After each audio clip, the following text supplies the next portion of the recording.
Selamat malam jemaat sekalian. Mari kita membaca Alkitab. Namun sebelumnya kita berdoa. Mari kita satu di dalam doa. Allah Bapa kami di dalam surga, terima kasih Tuhan buat hari yang Engkau sedia berikan bagi kami. Terima kasih buat napas kehidupan yang boleh kami terima kembali ya Bapa. Kami yakin dan percaya semua ini karena kasih karunia Tuhan bagi kami. Begitu banyak dosa yang kami perbuat ya Bapa, sehingga kami sering melupakan Engkau. Tetapi karena kasih setia Tuhan yang tidak pernah putus juga di dalam kehidupan kami wajib untuk memohon ampunan Tuhan, sehingga kami layak untuk tetap menerima kasih setia Tuhan di dalam kehidupan kami. Terima kasih Bapa di sorga, untuk saat ini kami akan mempersiapkan diri kami untuk membaca kebenaran firman-Mu, dan kami akan merenungkan akan kebenaran firman yang Tuhan sudah taburkan di malam hari ini. Terima kasih Bapa di surga, ini doa kami di dalam nama Tuhan Yesus yang adalah Tuhan dan Juru Selamat kami yang hidup. Kami sudah berdoa. Amin. Mari kita berdiri. Kita buka bacaan kita pada malam hari ini yang terambil dari Amsal 10 ayat 11 hingga ayatnya yang ke-22. Amsal 10 ayat 11 hingga ayat yang ke-22. Mulut orang benar adalah sumber kehidupan, tetapi mulut orang fasik menyembunyikan kelaliman. Kebencian menimbulkan pertengkaran, tetapi kasih menutupi pelanggaran. Di bibir orang berpengertian terhadap hikmat, tetapi pentung tersedia bagi panggung orang yang tidak berakal budi. Orang bijak menyimpan pengetahuan, tetapi mulut orang bodoh adalah kebinasaan yang mengancam. Kota yang kuat bagi orang kaya ialah hartanya, tetapi yang menjadi kebinasaan bagi orang melarat ialah kemiskinan. Upah pekerjaan orang benar membawa kepada kehidupan, penghasilan orang fasik membawa kepada dosa. Siapa mengindahkan didikan menuju jalan kehidupan, tetapi siapa mengabaikan teguran tersesat. Siapa menyembunyikan kebencian dusta bibirnya, siapa mengumpat adalah orang bebal. Di dalam banyak bicara pasti ada pelanggaran, tetapi siapa yang menahan bibirnya berakal budi. Lidah orang benar seperti perak pilihan, tetapi pikiran orang fasik sedikit nilainya. Bibir orang benar menggembalakan orang banyak, tetapi orang bodoh mati karena kurang akal budi. Berkat Tuhanlah yang menjadikan kaya, susah payah tidak akan menambahinya. Demikian firman Tuhan. Haleluya. Haleluya. Haleluya. Haleluya. Silakan duduk.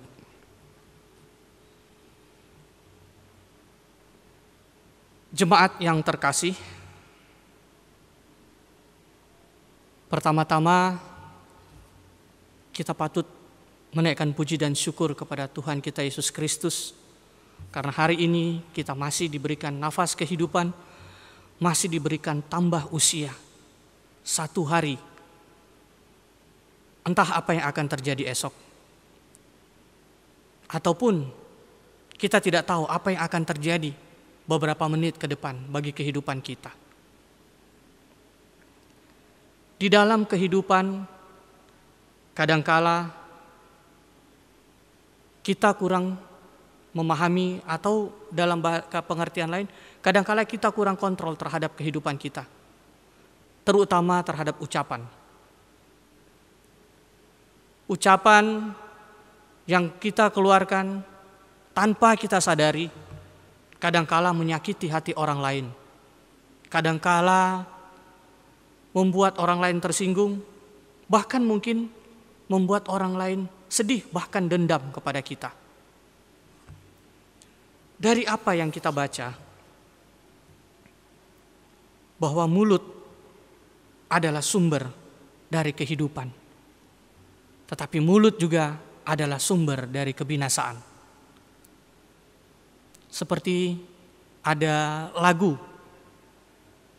yang dinyanyikan oleh Bob Tutupoli kalau tidak salah. Lidah tak bertulang.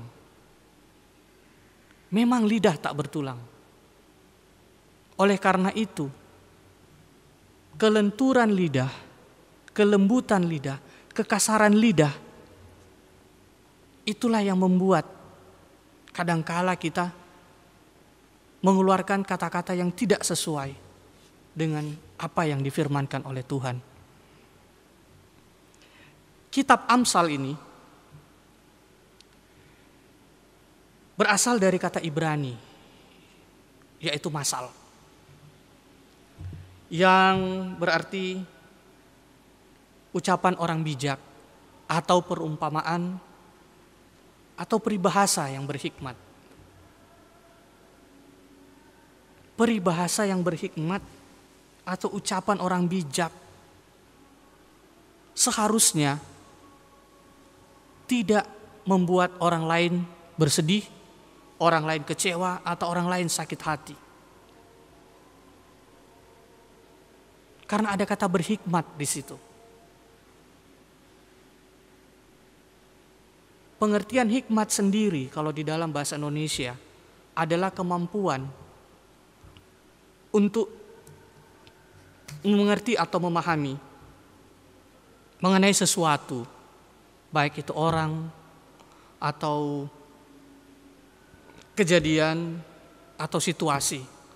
Memahami. Untuk dalam bahasa memahami, berarti kita harus mengerti. Pengertian untuk memahami.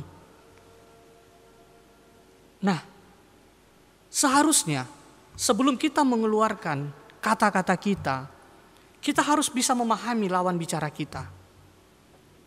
Kita harus bisa mengerti lawan bicara kita. Walaupun mungkin kadangkala pembicaraan itu kadangkala menyerempet ke hal-hal yang menyinggung pribadi. Kalau kita sudah memahami orang atau lawan bicara kita, mungkin karena kita sudah akrab, sahabat baik, teman baik, ya istilahnya kita masih berpikir, dia tidak mungkin tersinggung. Atau mungkin dia menganggap bahwa apa yang kita omongkan, walaupun mungkin itu menyakitkan, tetapi itu sebuah candaan buat dia. Tetapi bagaimana dengan orang yang baru kita temui? Ini kadangkala yang membuat kita itu tidak berhikmat, yang membuat kadangkala kita istilahnya itu kelepasan, keceplosan untuk ngomong. Kita tidak menyadari orang itu tersinggung atau tidak, orang itu sakit hati atau tidak. Bahkan mungkin bisa membuat dia marah, bahkan dendam sama kita. Kita tidak menyadari kadangkala akan hal itu.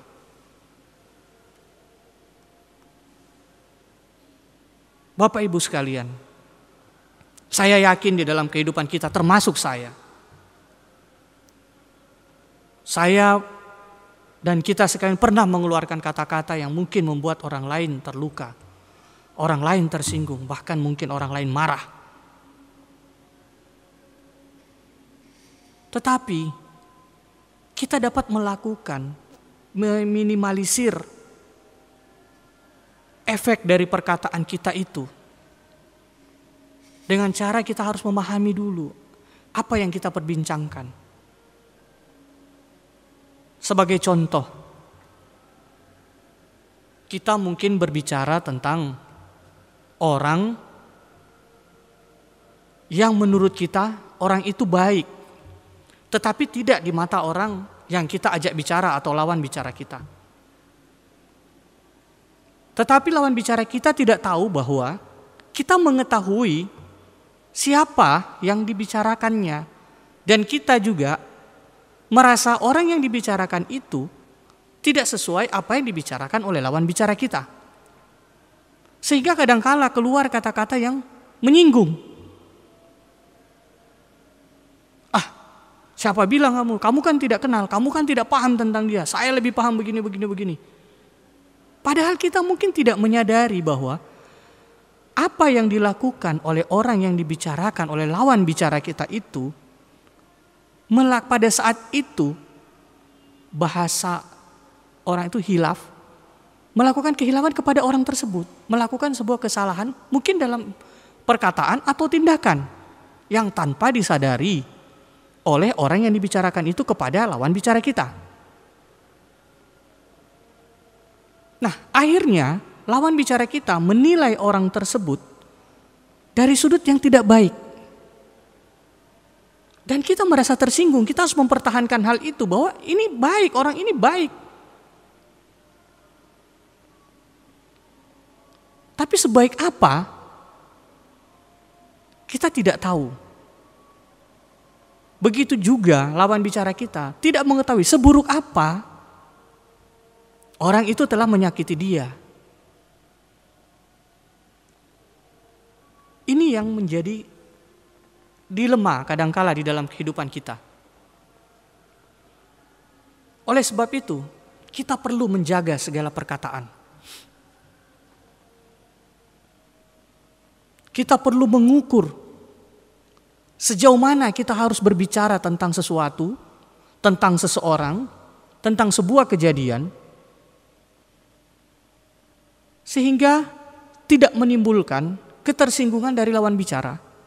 Atau yang sering kita dengar sekarang itu dengan istilah hoax. Bahwa kita tidak akhirnya dengan bibir kita ini, dengan lidah kita ini, karena kita tidak menjaga perkataan kita menimbulkan sebuah berita yang tidak benar. Dan seperti saya katakan tadi, itu kadang-kala kita tidak sadari. Kadang-kala kita menjadi seolah-olah kita lebih tahu lah daripada orang yang menjadi lawan bicara kita pada saat sedang membicarakan sesuatu.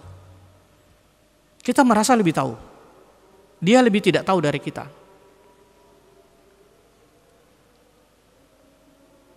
Jemaat sekalian yang dikasihi Tuhan Yesus,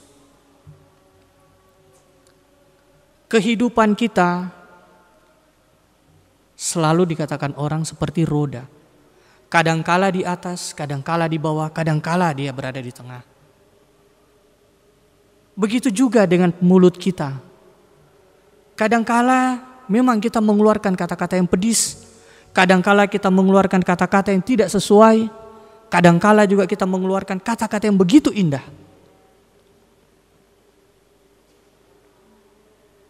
Inilah yang harus kita kontrol. Inilah yang harus kita jaga. Perkataan ini harus dijaga. Perkataan, ucapan itu mirip dengan kehidupan. Ucapan dan perkataan mempengaruhi kehidupan. Dan juga menjadi kunci dari kehidupan. Kenapa saya katakan mempengaruhi kehidupan dan menjadi kunci kehidupan? Sebuah contoh gini. Pada saat seseorang melamar sebuah pekerjaan, biasanya ada interview. Nah, interview inilah yang menjadi kunci dia bakal diterima atau tidak. Pada saat dia salah berbicara atau karena terbawa dengan situasi sehingga ia salah berucap, maka interviewer akan menilai dari calon pelamar ini, wah dia layak atau tidak. Pada saat salah bicara, maka interviewer merasa, wah dia tidak cocok. Karena pertanyaan A jawabannya bukan A. Seharusnya dia jawab, pada saat saya bertanya A, dia harus jawabnya A+, bukan menjadi B-. Tetapi dia malah menjadi B-.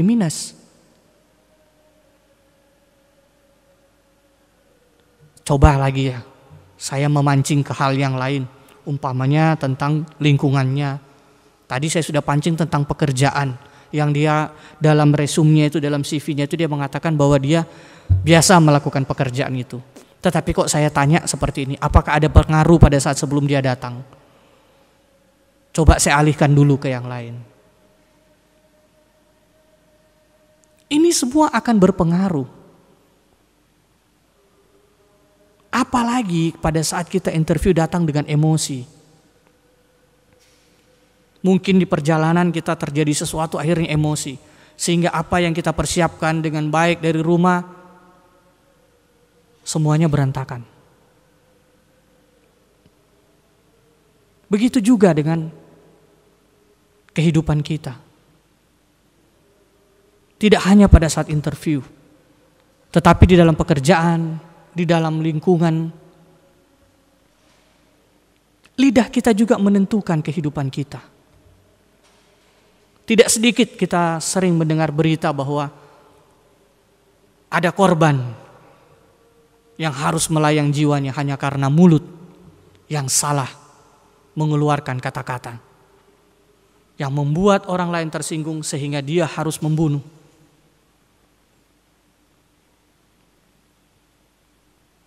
Di situ ada kata harus membunuh. Kenapa? Karena dia merasa sesuatu, apa yang diucapkan oleh lawan bicaranya atau oleh korbannya ini sudah sangat menyinggung harkat dan martabat dirinya. Bicara ketersinggungan itu sangat luas. Bicara ketersinggungan itu sangat peka.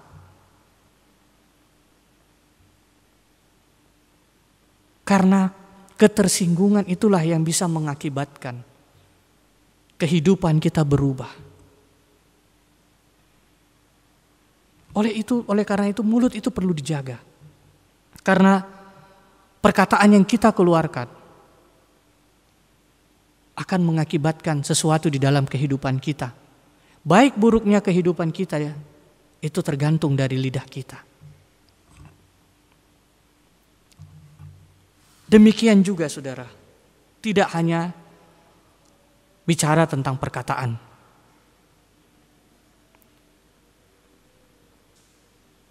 Seperti yang di dalam bacaan kita di ayat 19. Lidah orang benar seperti perak pilihan, tetapi pikiran orang fasik sedikit nilainya. Lidah dibandingkan dengan pikiran. Lidah orang benar seperti perak, tetapi pikiran baru berpikir. Dia belum mengucapkan. Orang fasik itu baru berpikir. Itu sudah nilainya jadi sedikit. Tetapi orang yang bicaranya benar itu seperti perak.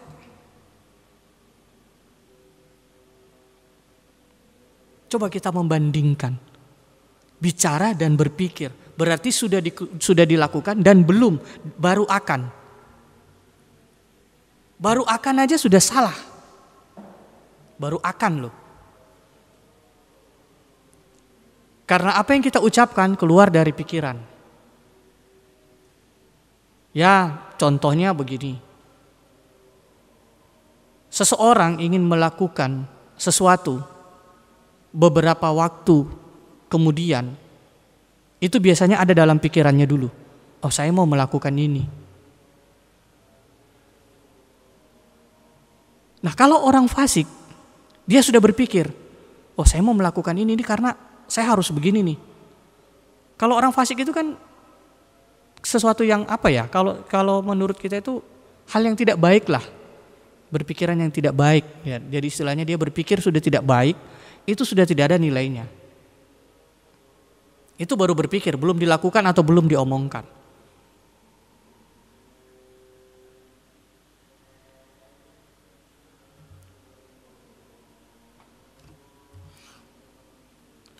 Nah, di dalam ayat 21 juga dikatakan bahwa bibir orang benar menggembalakan banyak orang, tetapi orang bodoh mati karena kurang akal budi. Bibir orang benar, berarti kita harus betul-betul mengeluarkan kata-kata yang benar. Supaya kita bisa menuntun orang lain. Supaya kita bisa merangkul orang lain. Itu dari bibir. Kalau kita banyak melakukan, berbicara yang baik, kita banyak berbicara yang menyejukkan, orang akan melihat, wah, Bapak ini ngomongnya enak. Walaupun baru kenal, kita bisa cocok, bisa klop. Diajak bicara apa aja masuk dan tidak membuat kita tersinggung. Oh, ibu ini walaupun dia seorang wanita, walaupun dia itu lebih banyak di rumah, tetapi bicara tentang hal-hal yang di luar rumah tangga, dia pun masuk dengan saya. Saya adalah wanita karir yang selalu berhubungan dengan banyak orang, dengan bidang saya. Tetapi dia pun saya ajak bicara tentang apa yang saya lakukan. Kami bisa klop. Dan itu pasti akan berlanjut. Hubungan itu akan berlanjut. Karena di saat orang merasa bahasa sekarang itu klik, maka hubungan persahabatan itu dari yang awalnya hanya kenal, itu akan bisa berlanjut terus. Demikian juga dengan kehidupan kita. Kadangkala di saat kita merasa senang, kita tidak memuji Tuhan. Tetapi di saat kita susah, kita ngomel sama Tuhan. Tuhan, kenapa Engkau bikin begini saya? Kenapa Engkau membuat saya sakit? Kenapa Engkau membuat rumah tangga saya menjadi ricuh tiap hari, Tuhan? Kenapa Engkau membuat mata pencaharian saya tersendat, Tuhan? Ini yang dikeluarkan oleh lidah. Karena kita tidak menjaga lidah kita. Walaupun pada dasarnya kehidupan kita itu diuji dari keimanan kita, diuji dari kehidupan kita. Apa yang kita hadapi itu akan menguatkan iman kita atau malah menjatuhkan iman kita. Semua berasal dari lidah. Orang dapat menilai bahwa kita tidak mensyukuri atau tidak mampu menghadapi ujian kehidupan ini itu dari lidah. Ya, seperti saya katakan tadi.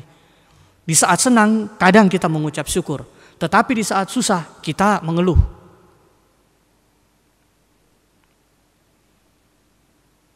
Mengeluh itu kita sampaikan terus sama Tuhan. Tuhan, saya begini, saya butuh jalan keluar, Tuhan, saya begini. Tapi begitu Tuhan kasih jalan keluar,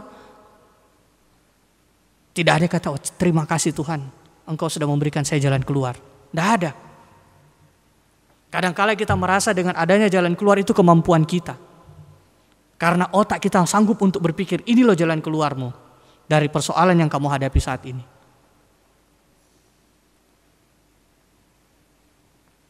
Bukan karena Tuhan memberikan akal budi bagi kita. Lidah kita menjadi keluh di saat Tuhan memberikan jalan keluar.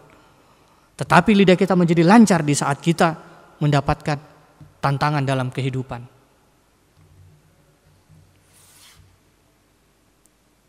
Berkat Tuhanlah yang menjadikan kaya. Di ayat 22. Berkat Tuhanlah yang menjadikan kaya. Berkat itu banyak yang sering mengidentikan dengan uang, jabatan, kekayaan. Tetapi sedikit orang yang mengidentikan berkat itu dengan panjang umur, nafas kehidupan, kesehatan. Sedikit orang yang merasakan bahwa kesehatan itu adalah sebuah berkat yang terindah. Apalagi nafas kehidupan itu berkat yang luar biasa. Jarang orang menyadari akan hal itu. Orang merasa bahwa kehidupan saya masih bisa hidup sampai saat ini, ya memang karena saya tidak sakit. Karena pikiran saya tenang, pikiran saya fresh. Jadi saya bisa panjang umur. Itulah yang keluar dari lidah kita kadangkala. Tetapi di saat orang yang kita lihat dalam keadaan sehat tiba-tiba mati, apalagi orang itu cukup dekat dengan kita, kadang yang keluar dari mulut kita adalah, wah kasihan sekali saya punya kawan satu itu. Itulah kalau orang baik cepat dipanggil Tuhan. Lidah lagi. Orang baik cepat dipanggil Tuhan, tidak juga. Ada orang baik yang dikasih panjang umur sama Tuhan sampai 80, 90, bahkan mungkin 100 tahun. Bukan karena dia disayang Tuhan kemudian dipanggil, tidak. Tidak juga bahwa dia karena tidak disayang Tuhan, dia juga dipanggil, tidak seperti itu.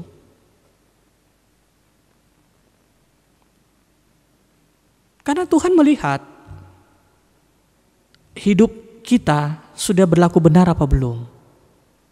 Mulut kita mengatakan hal-hal yang benar atau tidak. Tingkah laku kita mencerminkan iman Kristiani kita atau tidak.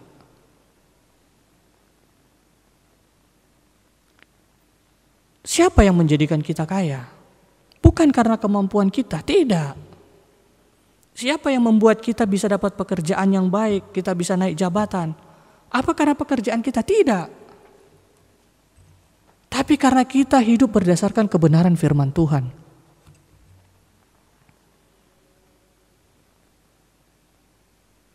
Mulut kita menentukan masa depan kita. Mulut kita menentukan kehidupan kita. Oleh karena itu jangan kita berkata salah.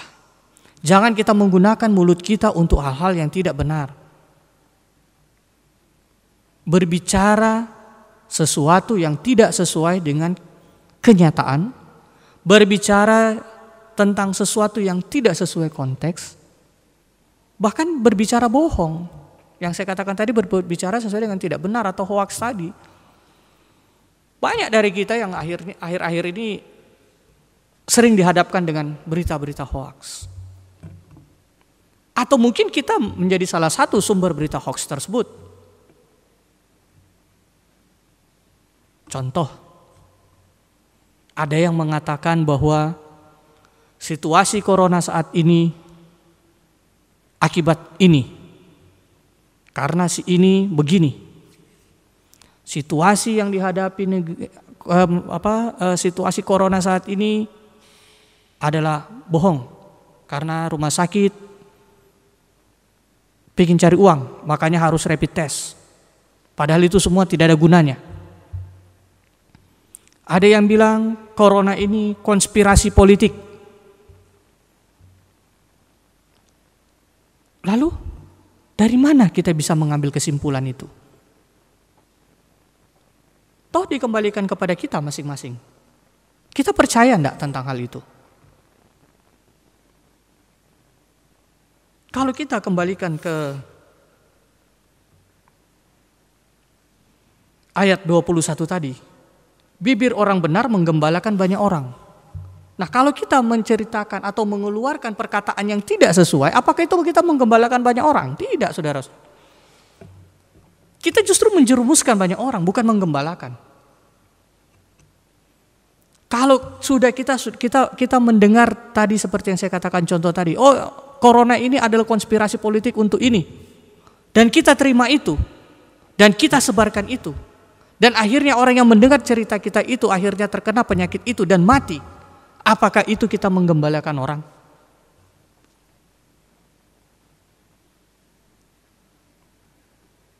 Kita lihat sekarang situasinya. Penerbangan dibuka. Dari luar kota, di awal-awal perjalanan antar kota dibuka, surat keterangan hasil rapid test itu bisa diperjualbelikan. Dan kita bisa lihat, akhirnya daerah-daerah tertentu itu meningkat dengan luar biasa. Karena apa? Karena sebuah kalimat, sebuah perkataan yang tidak benar tentang hal ini dijadikan sebuah kebenaran.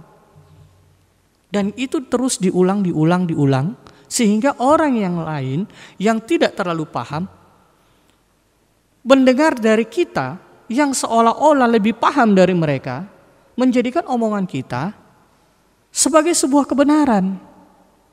Karena kebohongan yang diulang-ulang itu akan menjadikan sebuah kebenaran. Karena itu terus diulang, itu terus diulang. Kalau kita sering mengucapkan hal-hal yang baik, pada saat kita bohong pun orang akan merasa bahwa itu benar. Tetapi orang yang sering mengucapkan kata-kata yang tidak benar, walaupun dia berkata jujur, orang akan menganggap bahwa itu salah. Kenapa demikian? Karena tadi itu, lidah kita terbiasa untuk mengucapkan sesuatu yang benar atau mengucapkan sesuatu yang tidak benar. Kalau kita sering mengucapkan sesuatu yang tidak benar, walaupun benar, orang akan menganggap tidak benar. Karena apa? Orang sudah melihat, wah dulu dia ngomong A, ternyata saya pergi begini, ternyata B, bukan A.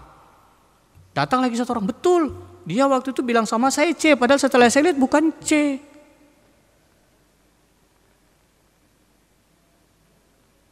Orang akan tetap menilai bahwa kita itu salah, omongan kita itu tidak benar. Karena kita terbiasa dengan omongan yang tidak benar, kalimat-kalimat yang tidak benar, perkataan yang tidak benar. Kita tidak menjaga lidah kita tentang sebuah kebenaran.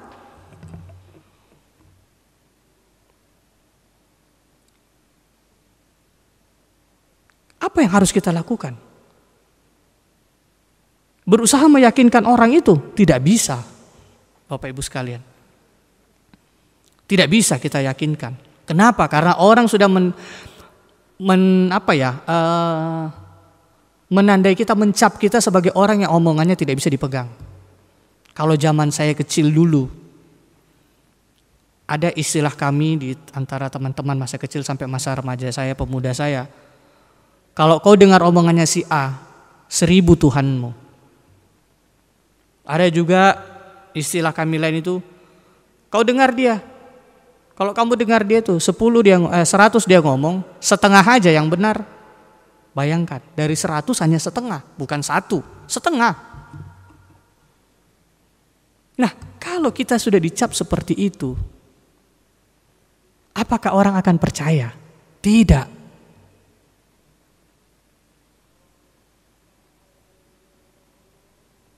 Tetapi kalau kita terbiasa ngomong benar, suatu saat kita pun keseleo mengucapkan sesuatu, orang akan merasa, orang akan berpikir, orang akan berpendapat, oh dia salah ngomong. Karena selama ini dia tidak pernah seperti itu. Dia tidak pernah membuat lawan bicara dia tersinggung. Dia tidak pernah membuat lawan bicara dia terluka.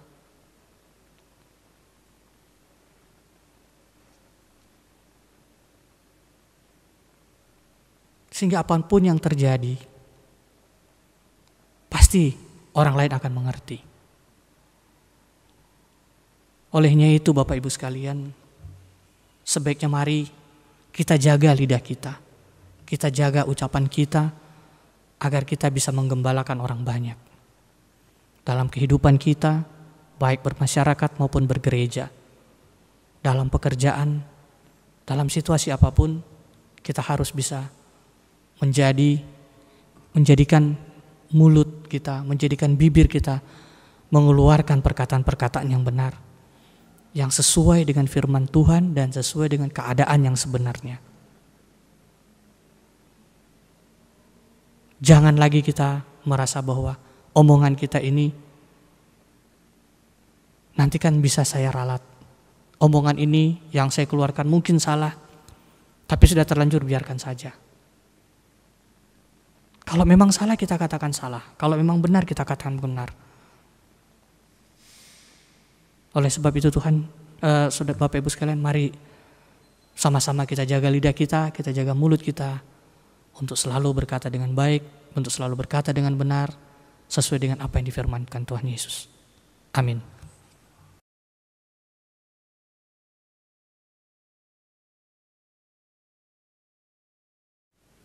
Kita akan berdoa syafaat. Oleh sebab itu, mari kita siapkan hati dan pikiran kita agar kita semua boleh merasakan hikmat Tuhan dan diberikan tuntunan dalam kehidupan kita sehingga kita selalu bisa mengungkapkan segala sesuatu yang benar di dalam kehidupan kita. Mari kita berdoa. Tuhan Allah Bapa kami dalam surga, terima kasih Tuhan buat kehidupan, buat pengajaran yang boleh kami terima pada saat ini. Terima kasih buat tuntunan-Mu bagi kami Tuhan, tentang lidah kami, tentang perkataan yang benar Tuhan, yang harus kami keluarkan, yang harus kami ucapkan. Tuntunlah kami ya Bapa, agar kami boleh selalu mengeluarkan kata-kata yang baik. Tuntunlah kami untuk menjadi orang yang bijak untuk berkata-kata. Tuntunlah kami orang yang selalu bisa bertanggung jawab terhadap apa yang kami katakan dan kami omongkan Tuhan. Bapa yang kekal kudus, terima kasih Tuhan buat firman yang sudah boleh kami dengar. Terima kasih atas tuntunan-Mu Tuhan buat hamba-Mu. Karena kasih setia Tuhan dan karena Roh Kudus Tuhan, hamba boleh menaburkan firman pada saat ini. Tuhan Yesus, saat ini ya Bapa, kami mau menyerahkan kehidupan kami ke dalam tangan-Mu. Tuntun kami Tuhan di dalam kehidupan kami. Ajar kami berlaku baik. Ajar kami untuk selalu bersyukur akan kehidupan yang boleh kami jalankan selama ini. Baik itu suka maupun duka Tuhan. Ajarkan kami untuk selalu bersyukur. Ajarkan kami untuk selalu memuliakan Engkau apapun yang kami hadapi Tuhan, apapun yang kami alami. Bapa, banyak hal Tuhan yang membuat kami kadangkala lupa akan bibir kami. Kami lupa akan lidah kami, sehingga kami mengeluarkan kata-kata yang tidak sesuai dengan apa yang Tuhan kehendaki di dalam kehidupan kami. Seringkali lidah kami menyakiti orang lain. Seringkali lidah kami mengecewakan orang lain. Tuhan Yesus, ampunkan dosa dan salah kami Tuhan. Karena sudah mengecewakan, menyakiti hati orang lain, bahkan mungkin membuat orang lain marah, bahkan mungkin dendam ya Tuhan. Ampunkanlah kami.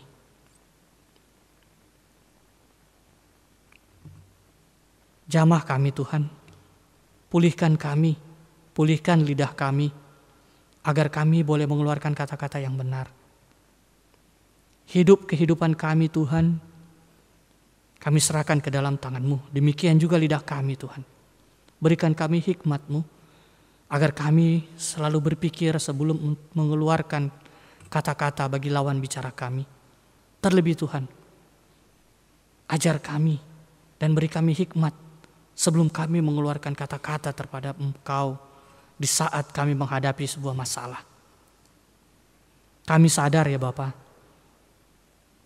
kadangkala hati kami, mulut kami membenci Engkau Tuhan. Bahkan pikiran kami jauh daripada Engkau di saat kami menerima sebuah masalah Tuhan. Karena selama itu Tuhan, kami merasa bahwa kami sudah berlaku dengan baik. Kami sudah berlaku sesuai dengan apa yang Tuhan kehendaki di dalam kehidupan kami. Tetapi Tuhan masih memberikan kami cobaan. Tuhan masih menyakiti kami menurut kami manusia. Kami tidak menyadari Tuhan bahwa tantangan di dalam kehidupan kami tidak menyadari bahwa apa yang kami hadapi, kesulitan yang kami hadapi di dalam kehidupan kami, itu untuk menguji iman kesetiaan kami kepadamu.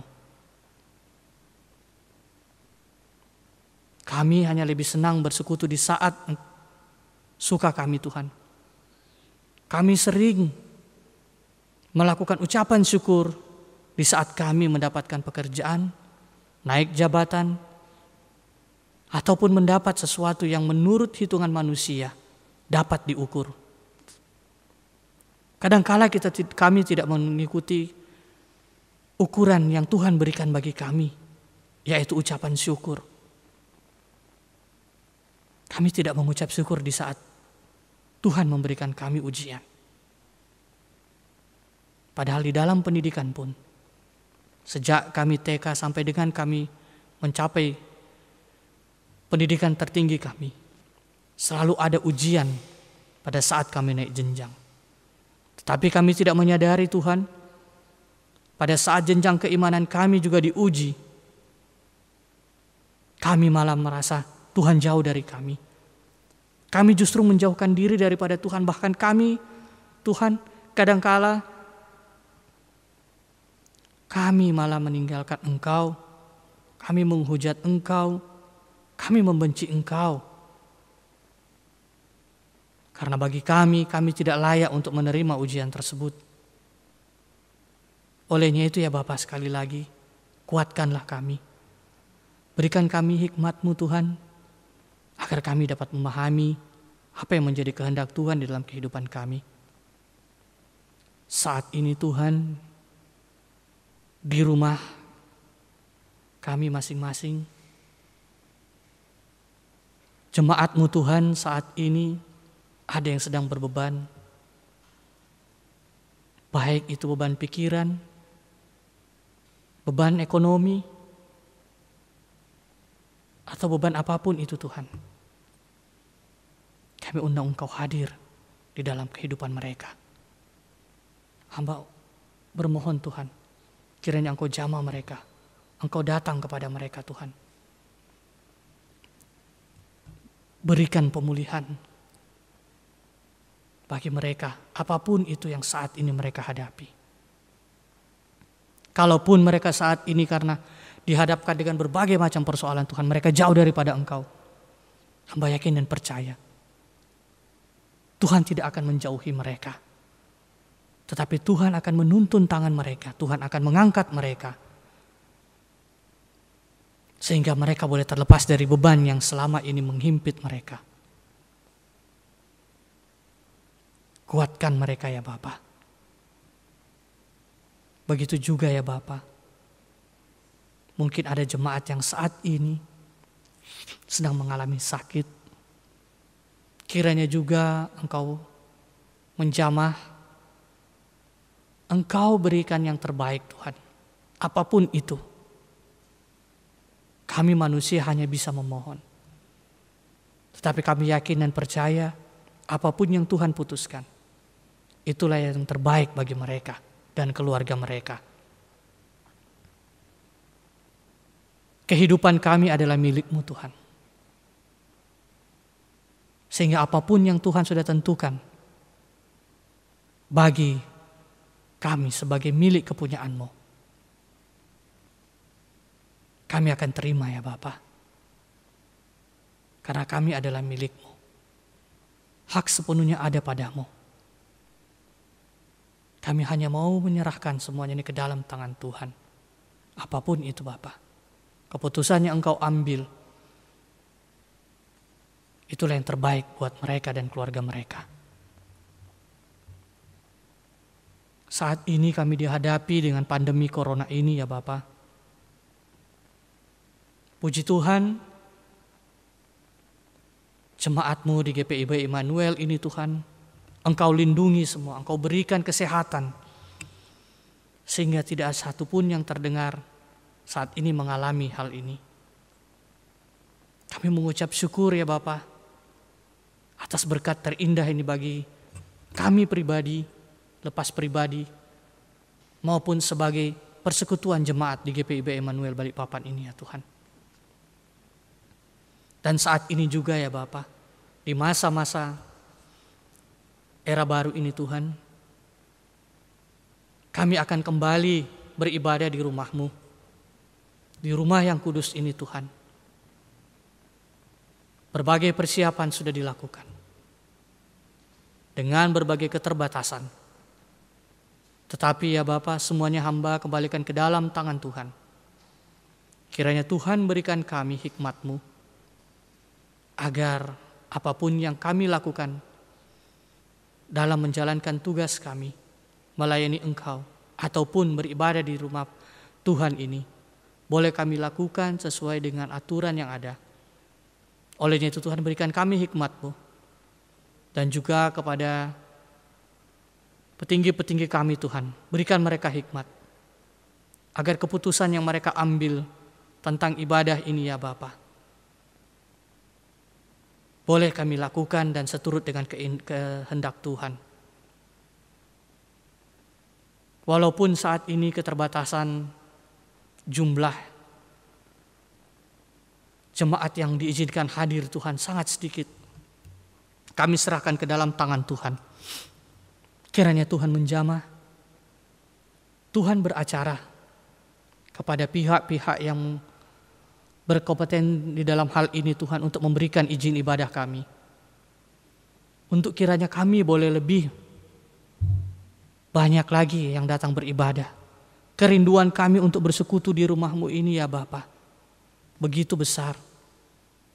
Tetapi berikan juga kami hikmat-Mu Tuhan, agar kami dapat memahami dan dapat mengerti akan aturan-aturan yang ada, sehingga kami juga bisa menyadari bahwa aturan ini dibuat juga demi kebaikan kami.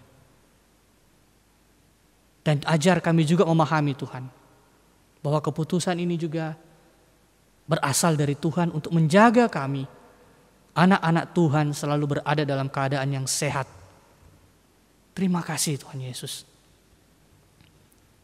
Buat bangsa dan negara kami Tuhan, pemimpin kami dari yang tertinggi, presiden kami, hingga yang terendah di RT, kami serahkan juga ke dalam tangan Tuhan.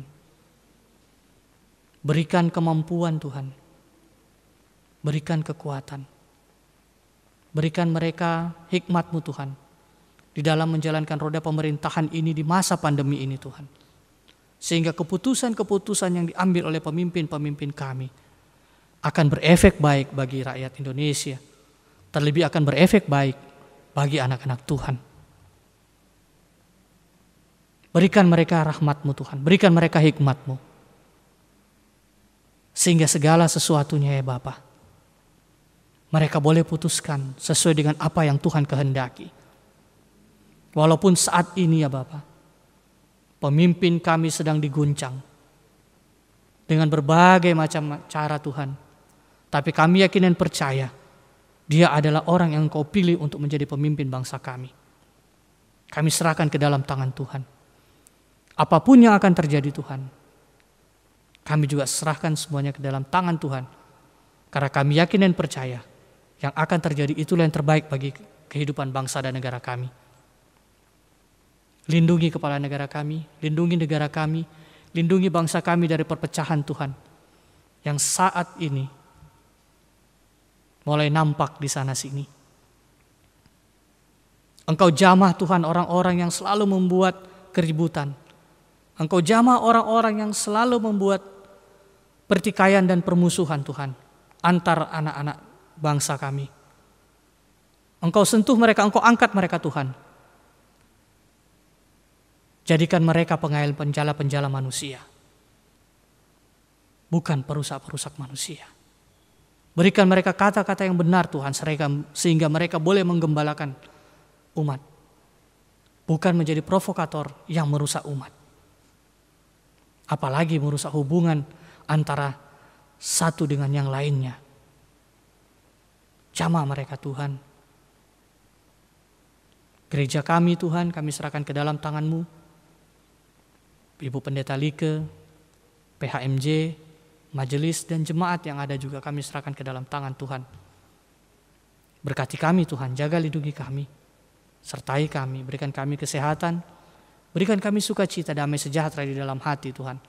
Walaupun sampai saat ini kami masih beribadah di rumah kami dalam live streaming, tapi kami yakin dan percaya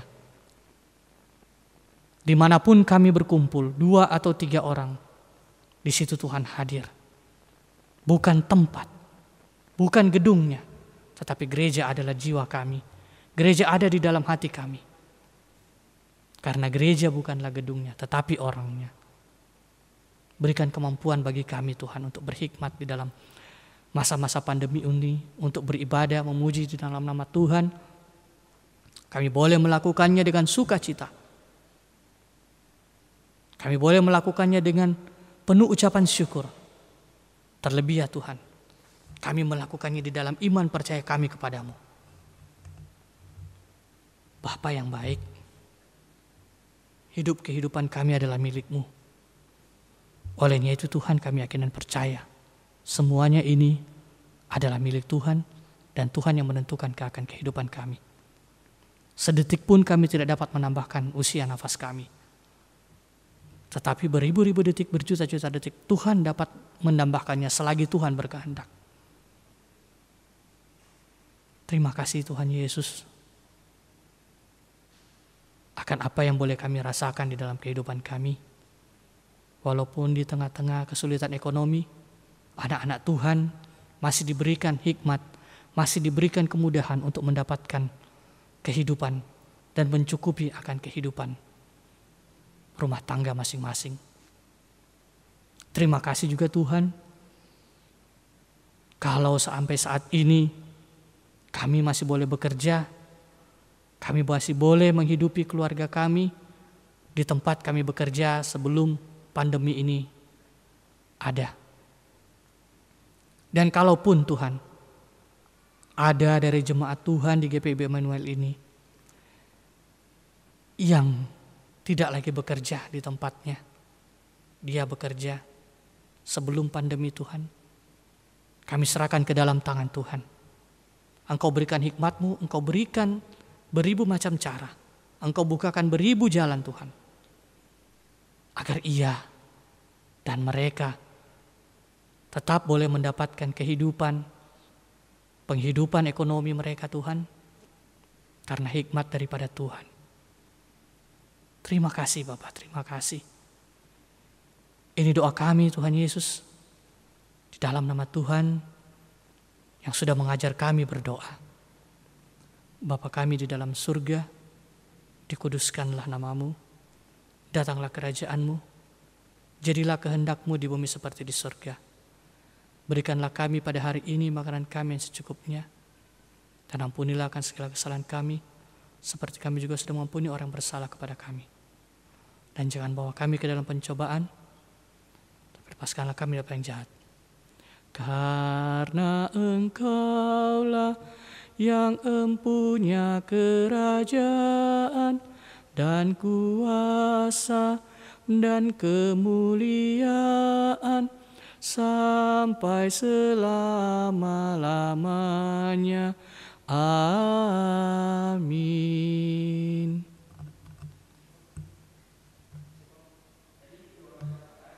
Terputus.